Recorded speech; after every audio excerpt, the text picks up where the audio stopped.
And I would like to give this presentation in somewhat of interactive and participatory way, because the topic of healthcare quality is not really new, but it's, I have to admit, a dry subject, and to keep attention of everyone, participation will be good.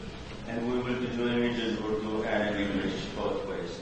Now, therefore, the first question is, my question is, do you know someone, either a relative or a friend, or you've heard about in after dinner, खाने के बाद बैठते हैं, so most of the time, people are coming up with stories of horror, and then the competition starts. It's like war rooms. One tells a story and the other one, does one up on it, and so on and on. So my question is, by raising a hand as to if you know or heard of anyone who died of medical error, either suffered harm, or as a doctor or a paramedic worker in hospital have witnessed an error being committed. So three questions. Heard of harm, know somebody, or actually watched harm being done? All three. So, which means that the harm is being produced in healthcare institution. The other issue is really that of resources, not only the resource of the patient, but also resources in public for the public. And we know that there is shortage of resources, which is a big issue, and therefore causes more harm than good. Same patient, or different, possibly different diseases, or even the same diseases, sharing the bed is the last thing that you want to do in terms of infection control. Crowding and free access of individuals of all kinds coming into the patient care area is not conducive to a good quality care. Commonest error in medication is wrong doses. Wrong dose starts from the doctors not being able to, or the nurse not being able to explain to the patient how to take the medication, just like the minister said, and not to explain to the patient when to stop, when to start, etc. And very carelessly, the prescription will write 1 plus 1 plus 1 plus 3, 1 plus 2, and therefore the patient will not fully understand how the medication is taken, irrespective of the fact that the pharmacist may dispense wrong medication because of inability of the pharmacist to decipher the secret code of prescription of our doctors.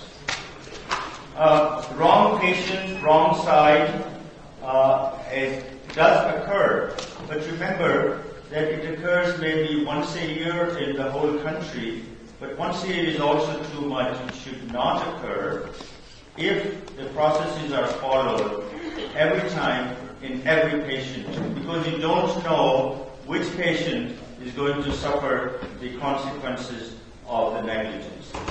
Surgical site infections. For elective surgery, there is no place for surgical site infection. Elective, clean surgery has no place for surgical site infection. It has been shown that at least 50% reduction in surgical site hospital-acquired infection occurs in those hospitals where simply the people will wash hands. And the recent report from Sri Lanka is that 70% reduction in surgical site infection. But the washing of hands is important, but the washing of hands has its own process. And the process is is 7 steps of washing our hands. Professor Matir Rahman and Mrs. Rahman showed us in our educational seminar as to how to wash hands. Just washing hands like this once or twice is not good enough. There's a certain way of washing hands. Not scrubbing for surgery, just washing hands to disinfect our hands. But now lately, the alcohol or the sanitizers have become available, and that should be used every time you go and touch a patient, and every time after you come out of touching a patient, because infection will spread through the hands of the healing hands of the physician, will actually give disease, which is such a big paradox. Non-compliance to the processes. For example, we have all heard that certain such harm occurred because the oxygen cylinder ran out of the oxygen and the patient suffered from a lack of oxygen. Because the oxygen cylinders are probably not checked, probably not properly labeled, and probably replacement is not easily available. Not only oxygen cylinder, this is true for many life-saving drugs that in emergency they may not be available. Transfusion is a huge issue, especially in our country, where transfusion error can cause deaths. And unfortunately, the commonest transfusion error is clerical error, where at the time of collection, there is an error in recording at the time of storage. There is error in recording, for example, of the expiration date at the time before giving the transfusion to the patient. There is wrong identification of the patient or of the blood type. And this is well known and totally avoidable. Mother and child death. Multimedia बंद हो गया. तो I think there is a message in this, and the message might be that we should maybe speak in Urdu. And multimedia. Any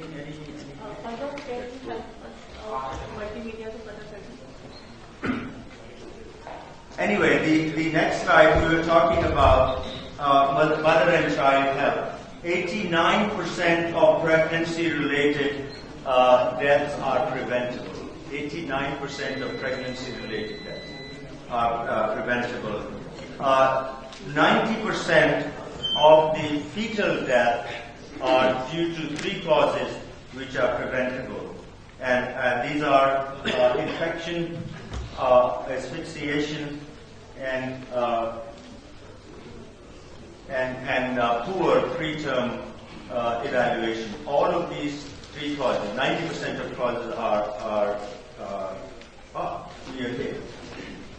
Thank you. And then we hear about horrible incidents. I mean, really horrible incidents. So and so that it is shameful for us to admit or describe. Ventilation switch. Unfortunately, and I hesitate to say, from a poor patient to the ventilation, because a rich patient or a VIP requires, and the shortage of ventilations, you switch it from between one and the other. It has been recorded that nurse forgot to take off the tourniquet from a child's hand for hours, and the hand had to be amputated. And the worst of all that I've ever heard, that a cat ate an infant in leading, teaching hospital in Pakistan. And I think unless we identify these horrible situations and we address them, we are not doing service to anyone. Now, the statistics of harm. What are the statistics of harm? This has been stated by the president of the Pharmacists Association in a conference. 500,000, 5 lakh log die of medication error in Pakistan. Estimated by 850,000 8 lakh medication errors occur in the UK, it's estimated. 2 lakh 51,000 log died in the US of the medical errors in 2013. 4.8 million people died in low and middle income countries because of the poor healthcare quality. And these are not small numbers. But the paradox of all this is that all of us, medical healthcare staff, are highly educated and highly trained, cream of the crop. They're highly dedicated because we take the oath and our religion and our social values demand that we provide dedicated service. And we come in the go to the work in the morning, subah hum kaam pe jate hain to do good work and do the right thing. But why all these still causing harm to the patients? Because good intention or oath taking is not enough. It requires good quality service, requires skills, training, and through application of quality sciences. And let's compare two high-risk industries, aviation and healthcare. Aviation is high risk. You make an error, you can kill hundreds of people, passenger, healthy people. In healthcare, you make an error, you can kill one person, or if you make a big error, you can give HIV to a large number of people. However, the airline industry, perhaps, is a higher risk industry compared with the healthcare. So what are the statistics of airline industry versus healthcare? It has been reported in BMJ in June 2017, British Medical Journal, that 251,000 people died of medical errors. Third leading cause of death in America, by the way, this is one of the questions on the questionnaire. Third leading cause of death in America are heart disease and cancer. And it is only recently that the data about the errors is being owned, recorded with the cooperation of all healthcare workers, producing the result of the environment where making a mistake is no longer something that we should hide. Making the mistake becomes a culture opportunity for learning. You make a mistake, you make a near miss, then you sit down and discuss it amongst your colleagues and say what action should be taken for such thing not to occur again. So in 2013, 251,000 people died medical error, while in 2013, 224 passengers died from airline accidents. You see the difference? How did the aviation achieve this safety? It is not just by good intention. It is by training, and training. Anticipate errors and error-prone scenario. They discuss the scenario, failure mode analysis. What if this happens? What should we do? What if this happens? What should we do? They step each and every action that takes place is laid down as a called process. A process is step by step doing something for a certain end. Educated the workforce. They acknowledge the mistakes, and they did the repetition of good or correct actions. They destigmatize mistake. Now this is very important. Destigmatize mistake means that if our culture, we have two things in our culture. We never make mistakes and we know everything. there is difficulty in us saying, I don't know this, or difficulty saying, or impossible for us to say, I made a mistake. Destigmatizing mistake is one of the pillars of healthcare quality. Feedback, telling people and asking for feedback. How did you do? How did I do? And accepting the feedback with honor and with dignity and with full trust. And no repercussion for disagreement. If, for example, a co-pilot tells the pilot that this is how it needs to be done, it is mandatory on the pilot to listen to his juniors. God forbid, in our society, a house surgeon can tell a professor, sir, do it this way or the other way. It will end the career. Now, how did the airline industry reach where it reached? And the airline industry is not the only industry that has reached the pinnacle of quality. We know Toyota, for example, makes better cars. Mercedes makes better cars than others.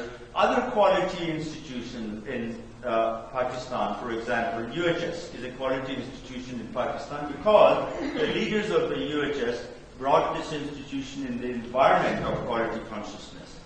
It all started early in early 1900, and these people who have done the work early in 1900s, Walter Short and Edward Deming, they are responsible for the industry improvement of quality in, let's say, Toyota, Bell Lab, or aviation. They defined the processes of quality, took away discretion or even thinking deeply at a point when the process has started.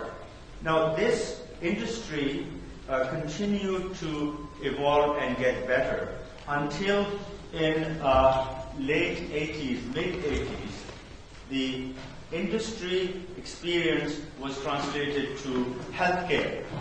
Industry experience translating it to healthcare was done by Donald Berwick. This gentleman is still alive. He's in Boston, where I'm working at this time.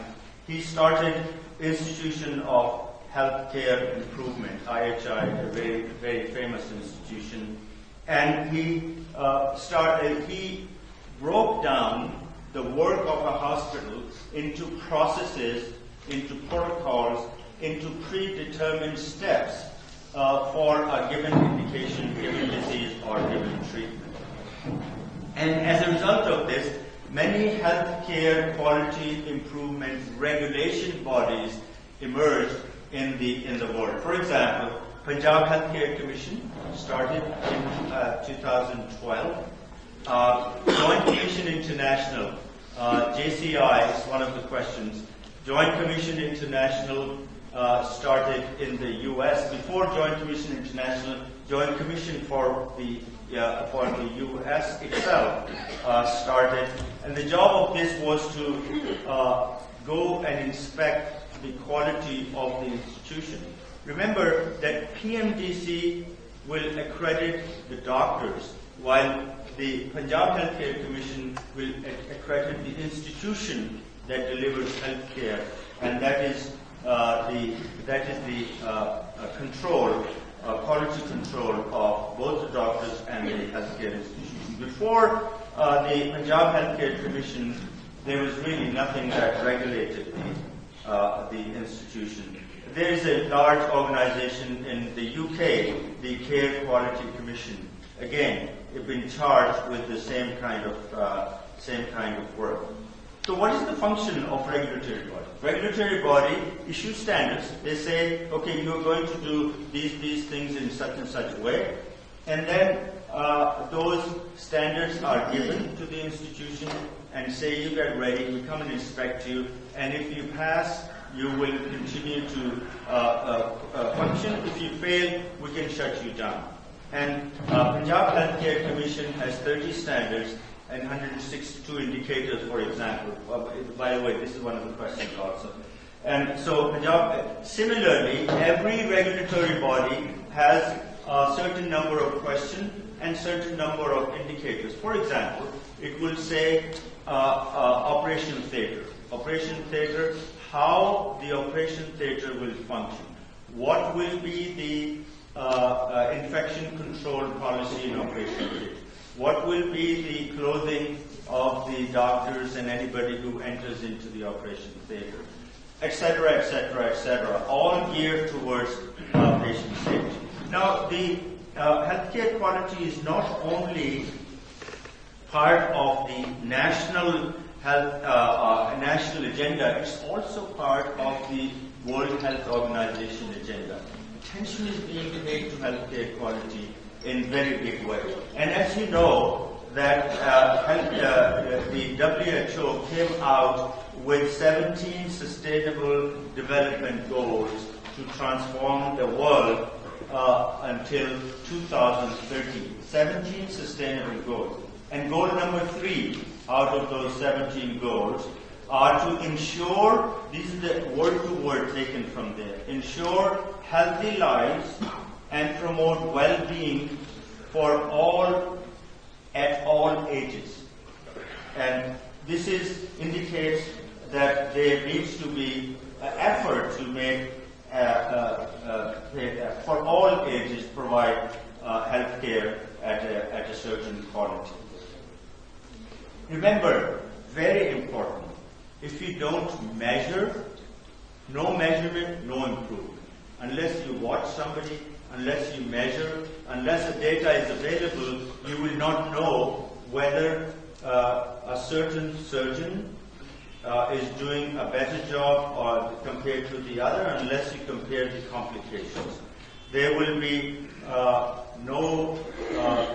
if you take a group of actions and you want to see whether it is improving or it is getting worse, unless you show the data, impressions and subjects don't occur. Because impression will follow the most powerful person, their graph will always go up.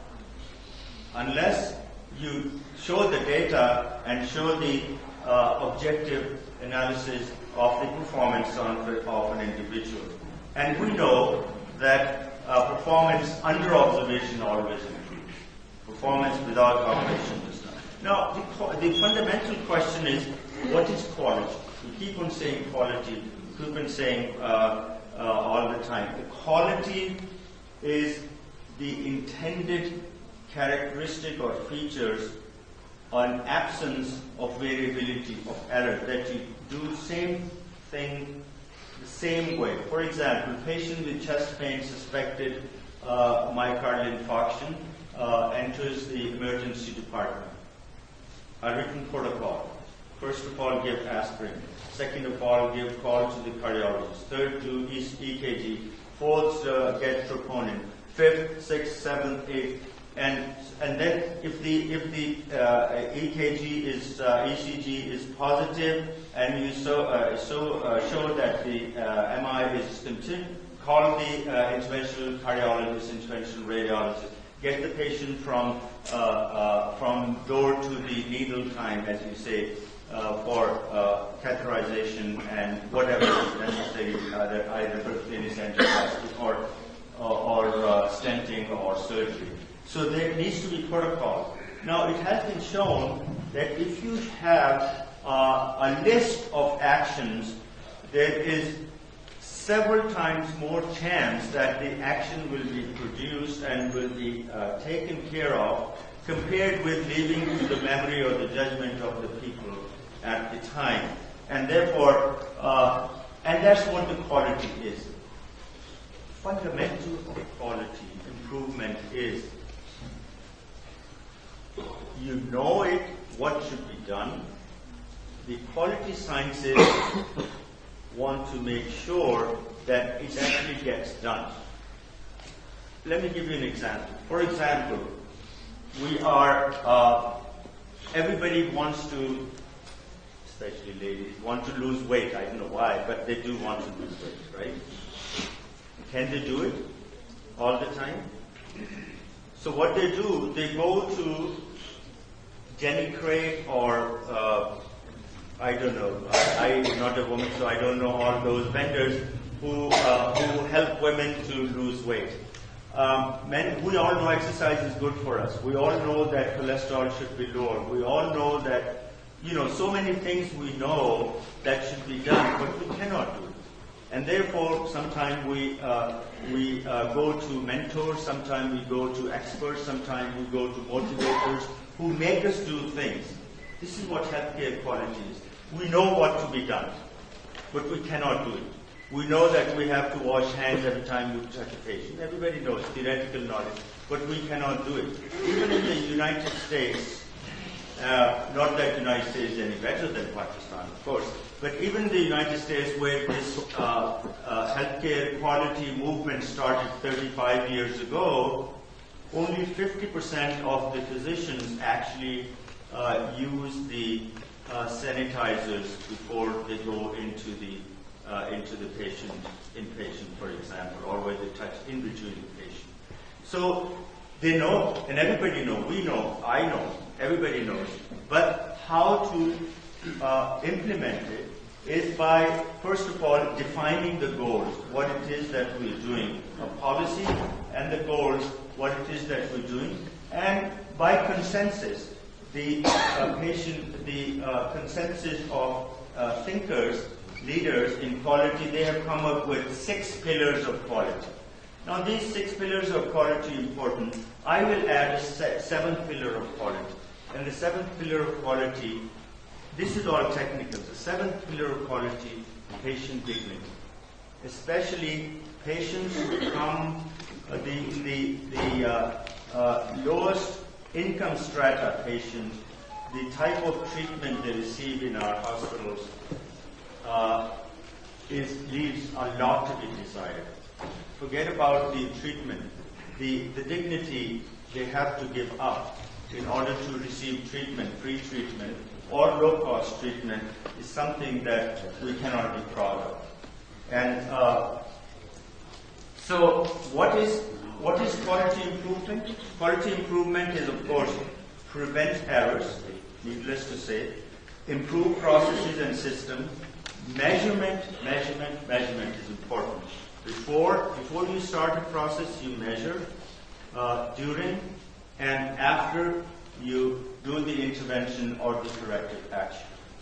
And of course, patient satisfaction is one of the biggest measures of quality, because patients only measure the way they are treated, their personal experience, the hotel services, if you will, and most of the patients do not understand or can evaluate the medical services unless you have data available, and data available to the public to compare between one institution and another institution. Global Institute of Healthcare Quality, we want to start some method to rate the hospitals in terms of quality in due course of time. Now, we kept on saying word the process or the system. Now, what is a process? A process is a series of steps to achieve an intended goal. And a system is the series of processes together. For example, a process is how the laboratory works. You collect a specimen, will be labeled, etc., until the result gets back to the doctor. Now, one of the most followed process is the wudu before salah. Everyone does the same way. Everyone does it before for an intent to be ready for salah. And nobody is watching you still doing the same way.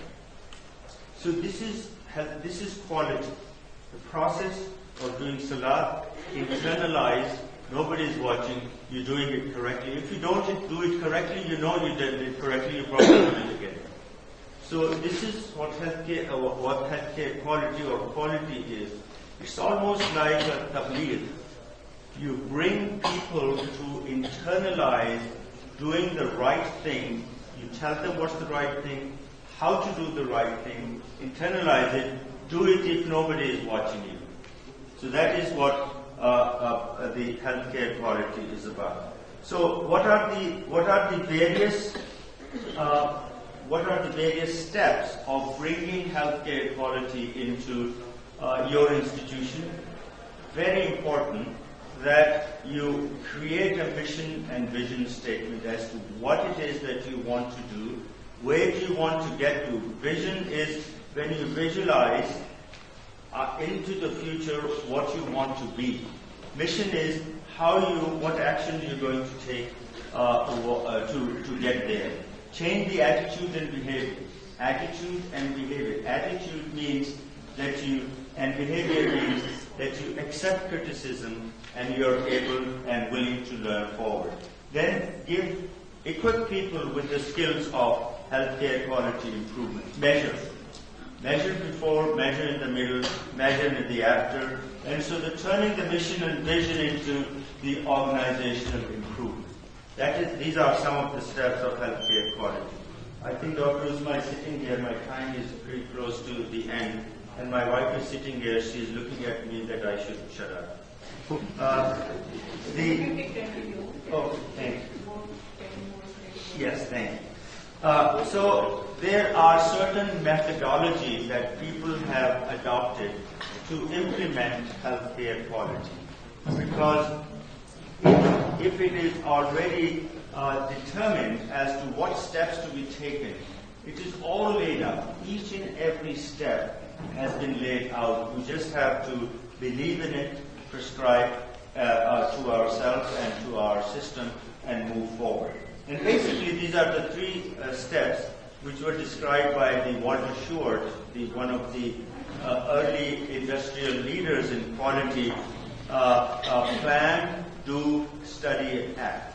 You identify a problem, you plan what you need to correct, you then implement the corrective plan, and then you study means that you evaluate it, analyze it, look at the data, whether it's getting better or not, and then act upon the result of what what the results are.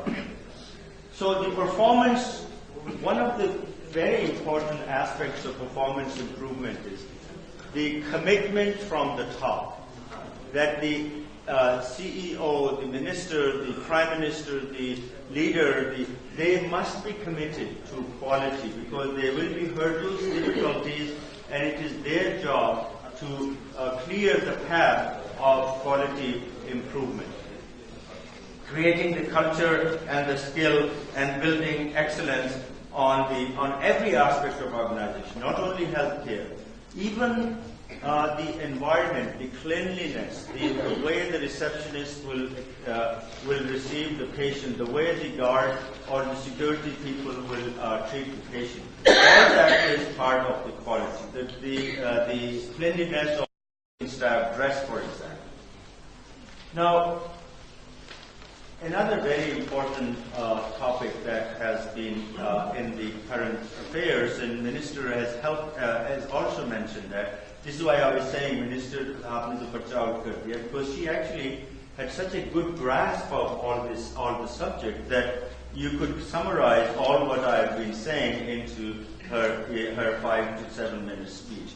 Despite effort to increase care, the poorest families in the low and middle income countries still continue to suffer from poor quality and adverse outcomes. And it has been confirmed and shown that universal health care alone, just providing health care, does not improve health outcome parameters unless there is quality with it. In absence of quality, healthcare, universal healthcare does not improve health of our society. Now, this is my last slide. Now I'm going to tell you about Global Institute of Healthcare Quality. And the Global Institute of Healthcare Quality, actually, earlier this year, I was visiting from the US. And we have been hearing about how badly things are done in medicine. So, and I've been involved in healthcare quality in the US and with JCI also. And so we saw the opportunity that there needs to be some improvement, effort to be done in our country also. and based on all the things that we've just talked about. So then we said, okay, we should do maybe a non-profit organization and start it. But non-profit organizations are doing a great job in this and many other ways. But non-profit organizations are not sustainable over a period of time. They're dependent upon the grants and help from somebody. If the grants stop, the non-profit organization will fall.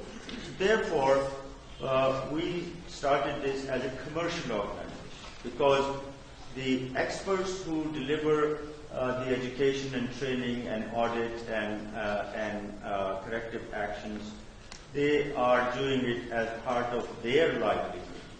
So they need to get, of course, continue their livelihood. So we started as a commercial organization. So that commercial organization, it becomes sustainable over a period of time. The fruits of healthcare quality, some of the fruits will immediately become available. But the cultural change and roots coming into the society and into the hospital takes a long time. It could take up to a year or more. And certainly in the whole countrywide, it might take next generation.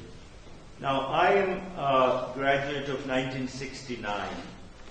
I think I'm probably older than anybody before 69? No. I'm a graduate of 1969, and I know that this work will not be from King Edward. I know this work will not be finished, certainly not in my short lifespan that I've left. But we feel good, our team feels good that at least we've started something. Hopefully it will take root and the next generation will take and spread it even further. And we also hope that everybody who's here can spread the message of healthcare quality improvement and can begin to focus on the literature, the news, and the science, and even there are journals on healthcare quality improvement, that every time you think of, listen to healthcare quality improvement, you will say, yes, we understand it, and we have to move forward. Our aim, my personal aim and goal in starting this is to provide care with dignity for the poorest patient who come to public hospital. And you know what I mean. There is so much to be improved. But for us to continue to get to the level of that patient, we have come from the top and help and work with the institution, the heads of the institution and the hospital. This is only a small summary of what we are trying to do, but and we welcome people to start this kind of effort in your area, in your hospital. We'll be there to help you. Thank you very much for your attention, ladies and gentlemen.